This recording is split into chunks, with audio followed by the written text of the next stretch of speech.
docteur. Le type, il dit, professeur. Quand par contre tu dis, je suis rien, tu permets à Dieu d'entrer en toi. Tu deviens divin. Et qui dit Anochi, Esav. Et nous, on baigne dans le monde de Esav. Alors on est influencé.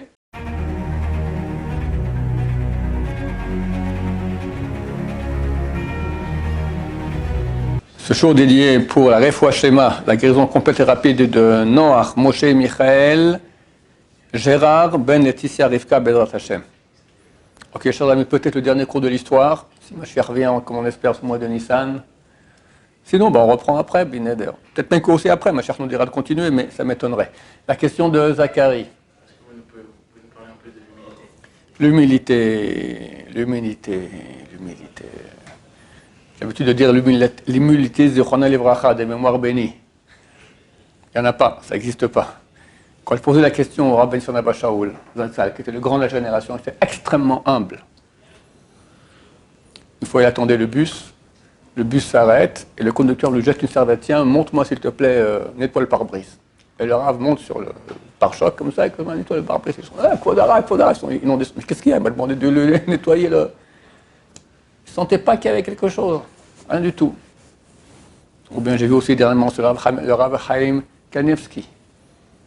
Je ne sais plus exactement, mais on voit une humilité, comme si je suis rien de plus que quelqu'un d'autre.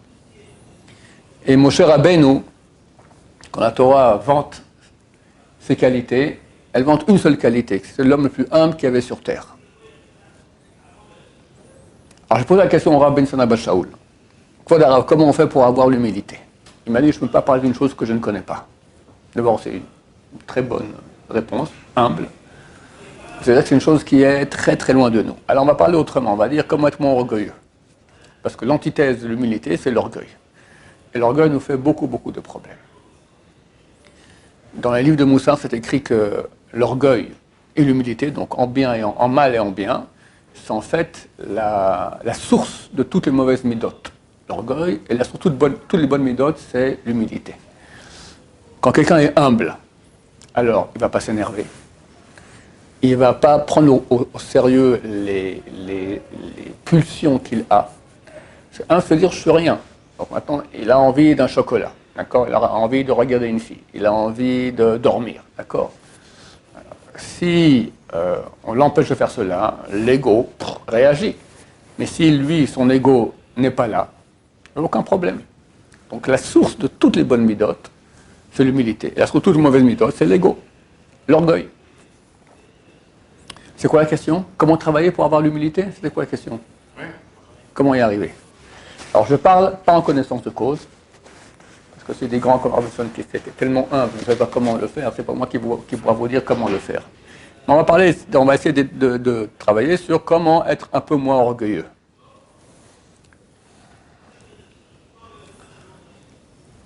On a des dizaines d'occasions par jour de travailler là-dessus.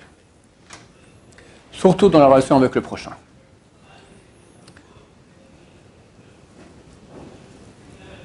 On aime se vanter. Moi, je. Quelqu'un se vante. Je dis moi aussi. Ne dis pas moi aussi. C'est extrêmement difficile.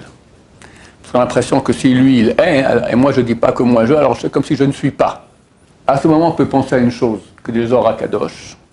Zohar Kadosh, toute la Kabbalah, d'accord, basée dessus, elle dit, celui qui se vante, il vaut rien. Il n'a rien, il est vide. Et les sages Israël dans la Gemara, ils ont dit aussi, celui qui se vante, à quoi il ressemble? À une amphore dans laquelle il y a une seule pièce. Quand on la secoue, elle fait kish-kish. Kish-kish, c'est en araméen shklong, shklong. D'accord? En français, shklong, shklong, on traduit en araméen kish-kish. Tu secoues l'amphore, on entend la pièce shkling, shkling, d'accord? Quand elle est pleine de pièces, tu la fermes, tu la secoues, qu'est-ce que tu entends? Rien.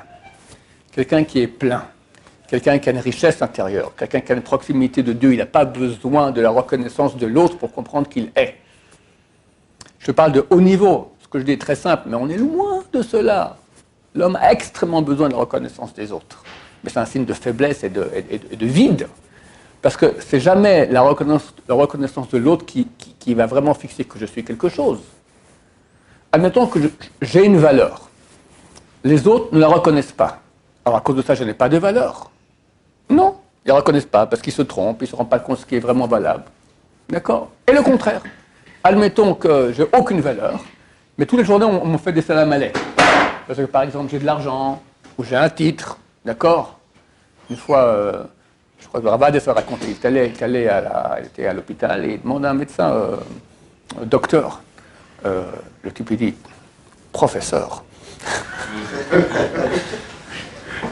Ah, déjà pour le penser, il faut être super, mais encore le dire, là, il exige un kavod qui n'est pas. Je m'excuse pour tous les professeurs, d'accord, mais Stapler disait que les gens croient que les petits médecins savent peu, et les grands médecins savent beaucoup, les petits médecins savent rien, et les grands médecins savent peu. Tu voulais poser une question? Oui. Mais des fois, par exemple, nos proches, nos parents, ou même j'imagine pour la femme, etc., ça a une importance plus grande de leur avis, dans ce qu'ils pensent. Ou s'ils sont, on va dire, contre notre vision, ça va nous impacter plus. Ça n'a pas de quoi nous impacter. Je ne comprends pas, c'est pas le bon Dieu. Ton père, ta mère, ta femme, les enfants, l'entourage, c'est eux qui vont fixer quelle est ta valeur. Comment? Et d'autant plus s'ils ont une vision contraire à la Torah. Il faut leur faire plaisir.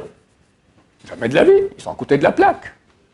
C'est vrai que ça a une influence. Le Rambam dit qu'il faut s'éloigner des gens qui sont loin de Torah, parce qu'on est influencé en mal par eux. Et on est très très influencé. Mais comprendre que ça n'a aucun sens. Ma valeur n'est pas fixée par le regard des autres. Il faut bien s'enfoncer ça sans s'en imprégner, parce qu'on a besoin, toute la journée, on demande, dis que je suis quelqu'un. Et si quelqu'un a dit que j'étais bien, qu'est-ce que je suis content. Quelqu'un a fait, j'ai dit quelque chose, il a répondu, toute la journée je suis content. Mais c'est des bêtises, on est d'accord que c'est des bêtises. D'accord? Voilà, ça prouve à quel point nous sommes vides. On a besoin de reconnaissance. Alors comment faire? Il faut commencer à s'inculquer qu'on a besoin d'une seule reconnaissance, celle d'Hachem. Et savoir qu'Hachem nous aime. Et comme je l'ai dit dernièrement souvent dans les cours, c'est écrit dans la Mishnah de Sanhedrin, pourquoi il a créé le premier homme seul? Pour que chacun dise, le monde entier a été créé pour moi. Dieu a créé toute la Terre, tout l'univers, 13,7 milliards d'années-lumière pour un seul homme. Pourquoi il aurait pu créer 8 milliards d'un coup? Pour que chacun dise, le monde entier a été créé rien que pour moi. Donc tu es aimé par Hachem.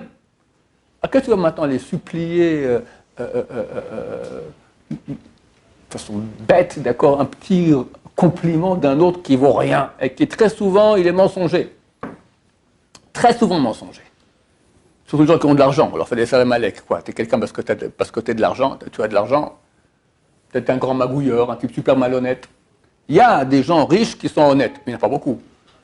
D'accord? Par exemple, entre le mari et sa femme, on a toujours dit que c'est important entre nous de faire des compliments. Oui, alors vu que nous sommes à un niveau tellement nul, et vu que ça fait plaisir quand on nous dit des compliments, donc entre l'homme et la femme, il faut abonder de compliments. Et toi aussi.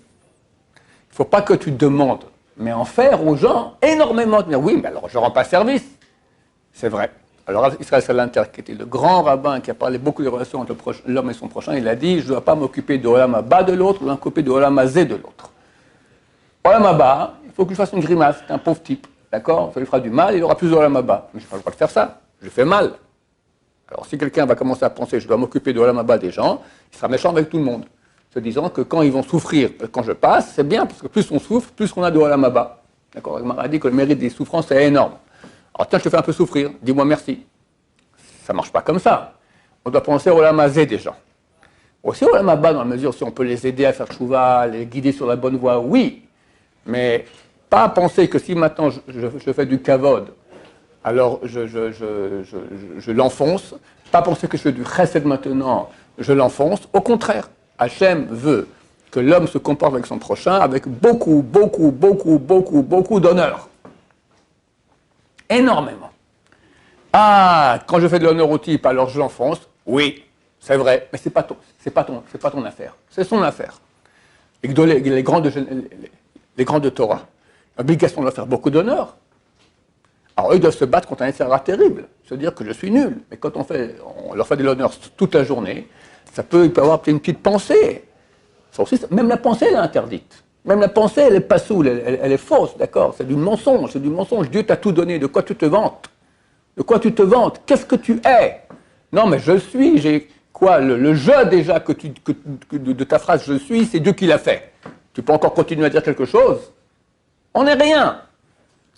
Aïe, aïe, aïe, mais on a des milliards d'années-lumière de s'en rendre compte.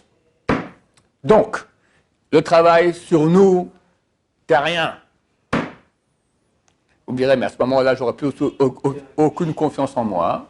Alors, j'en ai parlé souvent déjà ici. Il n'y a pas de quoi avoir confiance en nous, parce qu'on n'est rien. Alors, vous dire, je ne peux plus rien faire. Non, tu auras confiance en Dieu. Celui qui a confiance en Dieu, il est Goldorak, il est Superman, il est, je ne sais pas comment vous l'appelez, tous les tirs des gens, Zorro, d'accord, de notre époque. D'accord? Il est fort. Pas parce qu'il pense qu'il est. Il dit, je suis rien. Le Maral de Prague, il dit comme ça. Quand quelqu'un pense qu'il est, alors quelle est l'amplitude de son être? Allez, t'as 1 million, t'as 2 millions, t'as 1 milliard, t'as 10 milliards, t'as 3 banques, t'as 100 banques, d'accord? Ok, alors tu balades comme ça dans la rue.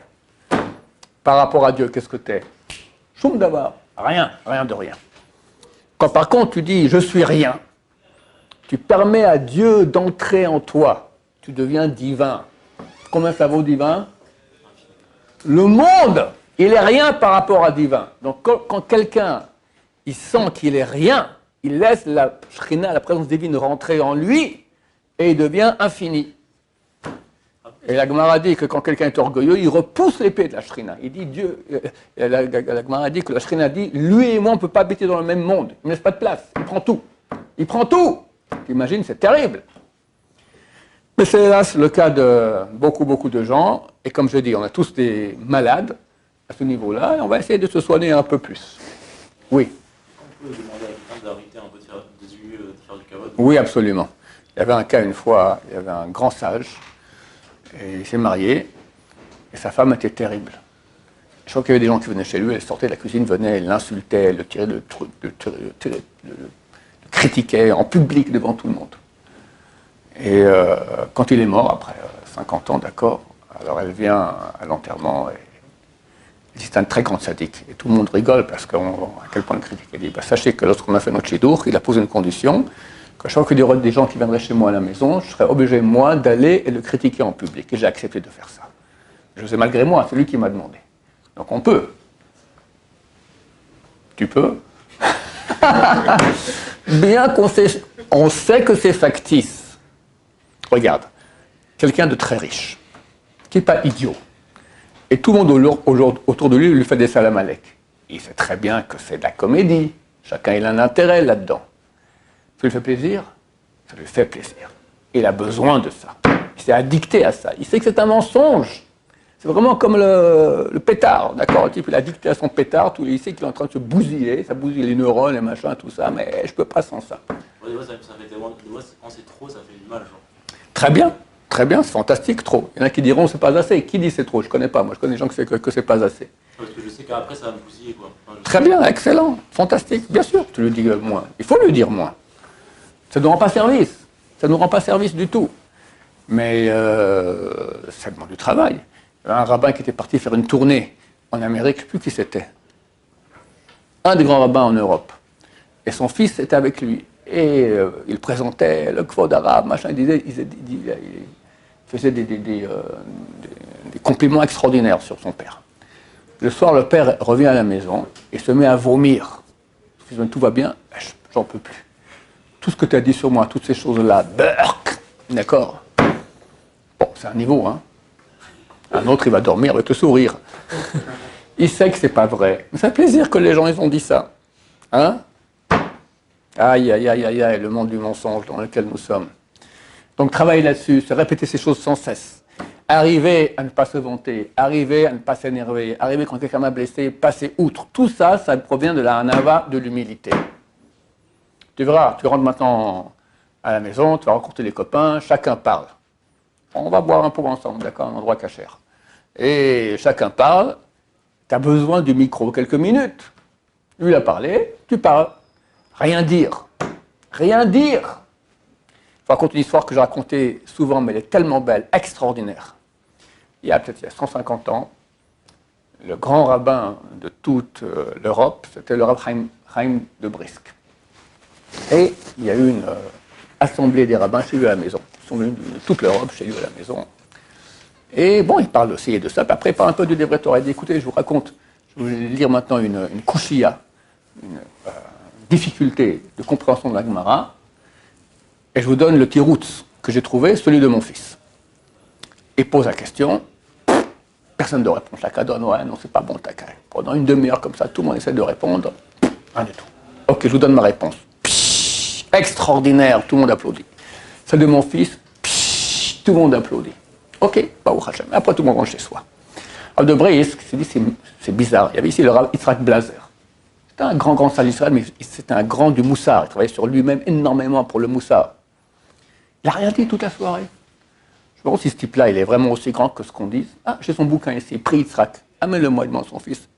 Il ouvre là-bas justement à ce passage de la Gemara, voir ce qu'il en parle. Il voit que Rav Yitzhak Blazer a posé la question que lui a posée, a donné les deux réponses, celle du père, celle du fils. Vous imaginez, tu es avec tous les grands d'Israël. Tu as la réponse. Tout le monde dit, il n'y a personne qui trouve la réponse. Pour finir, c'est le Rav qui donne ta réponse et le fils qui donne ta réponse. Ouais, j'en ai parlé dans mon livre. Même, dis pas plus que cela. Rien. Ça s'appelle un gibor, un héros. Phénoménal. Il repart à la maison, il sait que peut-être maintenant tout le monde croit qu'il est nul. Il n'a pas ouvert la bouche. Et alors Brisk a cru qu'il était nul. C'est quoi ça?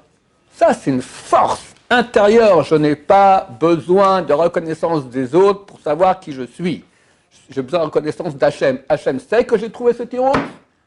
J'ai posé la question, j'ai eu 2 bonnes réponses. En plus, le Rav de Brisk sait que c'est une bonne réponse. Je suis content, Baruch Hachem. J'ai besoin d'aller dire, mon cas, c'est moi, c'est moi. On est tous comme ça, mais c'est tellement ridicule. Je raconte aussi une autre histoire que j'ai racontée ici déjà souvent. Ma femme me raconte qu'un jour, elle ramène à la maison 2 de nos petits-fils. Ils sont sur le siège arrière de la voiture. Ils ne savent pas encore parler. Ils savent dire 2 ou 3 mots. Ils savent dire non, et ça veut dire Annie, moi. Alors elle dit que dans toute la route, un dit Annie. L'autre dit Lo, Annie, non, moi. L'autre répond Lo, Annie, non, moi. Et l'autre répond Lo, Annie, non, moi.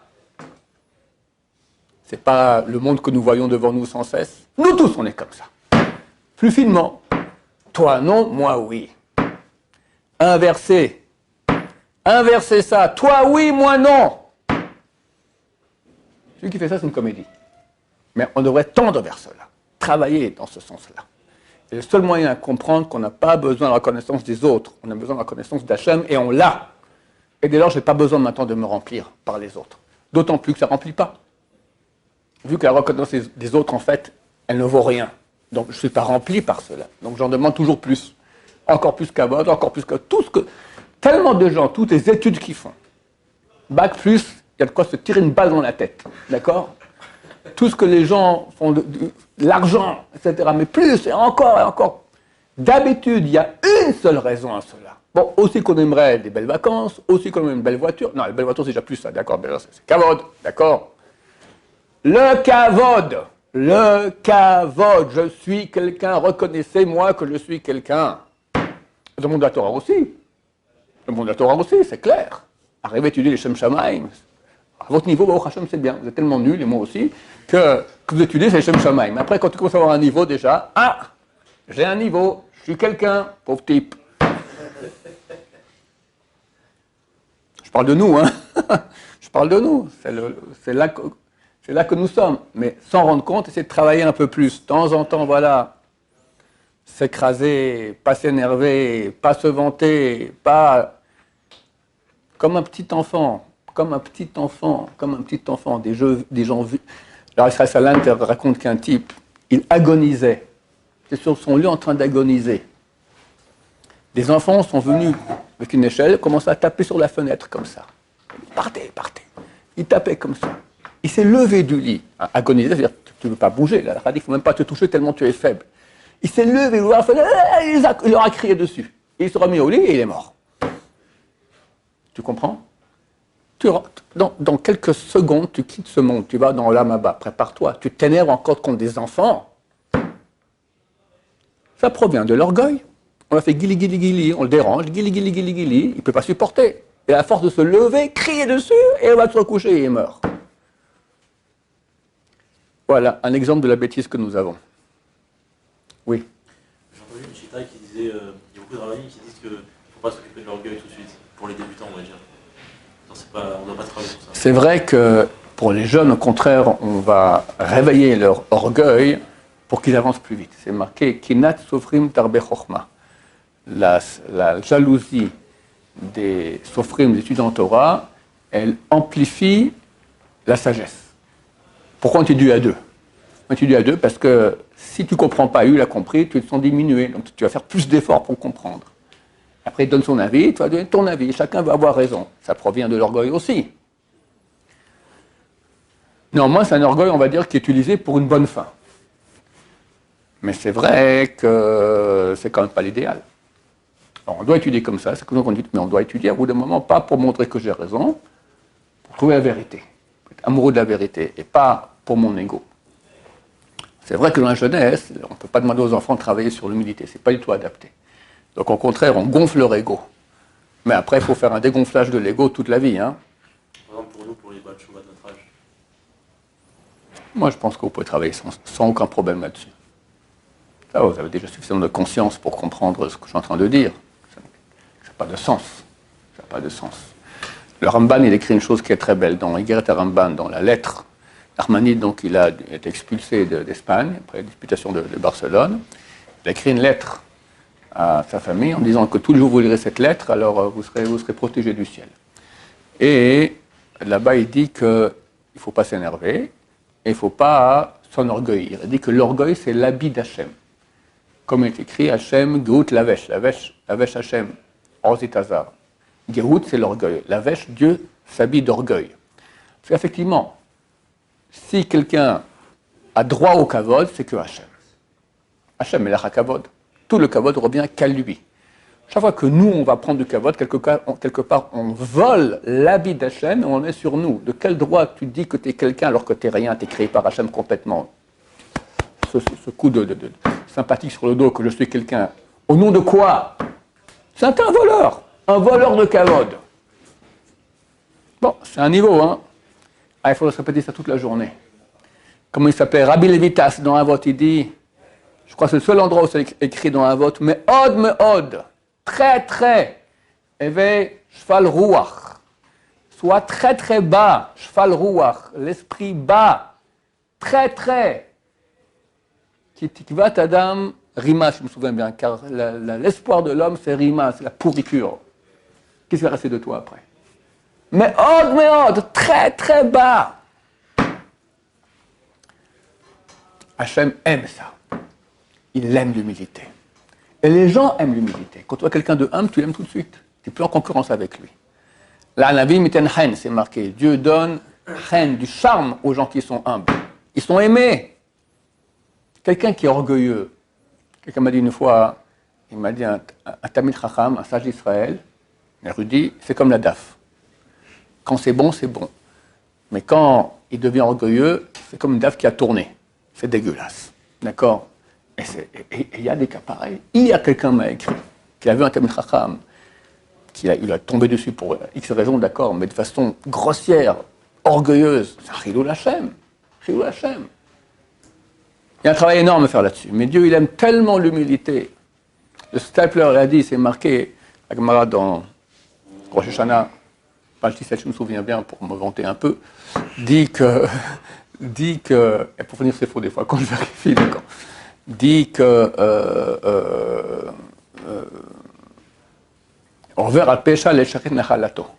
Dieu passe outre le péché pour le reste de son héritage. La Gemara dit, pour qui il passe outre le péché, il efface le péché, à celui qui fait de lui She'erit. She'erit, c'est un reste. T'es un reste, t'es un déchet, t'es rien du tout. Le Stapler, il a dit, combien c'est bon, regardez où il en était, combien c'est bon de se sentir un reste. Celui qui arrive à cela, il a tout gagné. L'amour de Dieu, la facilité dans l'étude, l'amour des gens, la réussite. Il est dans le vrai, il n'est pas dans le faux. Voilà, tout le contraire de Esav. Esav, il dit Anochi, je suis. C'est comme ça, c'est le terme qu'employait Dieu pour dire je suis. Il aurait pu dire Ani Hashem. Dans le premier commandement, il dit Anochi Hashem. Et qui dit Anochi? Esav. Et nous, on baigne dans le monde de Esav. Alors on est influencé, moi aussi. Oui. Mais par rapport à ce que vous avez dit pour l'histoire du Sadi qui s'est tué Ouais. en public, etc., comment lui, il doit aussi avoir un impact sur les gens, vu que c'est un Talmid Chacham. Donc si tout le monde pense qu'il est nul, d'un côté, il va moins transmettre de Torah.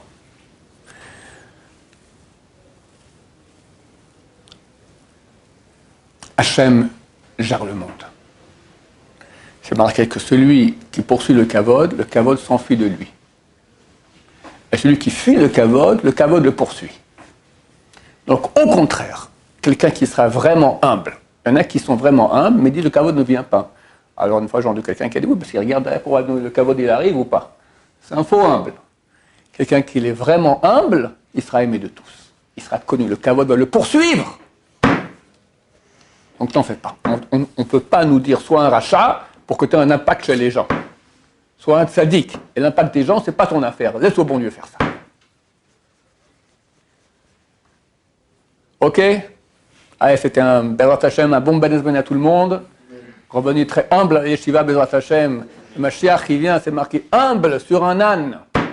Pourquoi sur un âne? Le sens simple, pas sur un cheval. Un cheval, c'est trop kavod, d'accord? Mashiach de Dieu, son nom apparaît dans le 2e verset de Bereshit, c'est marqué l'esprit de Dieu planait sur la surface des eaux, l'esprit de Dieu, c'est marqué le nom du Mashiach. Il vient sur un âne.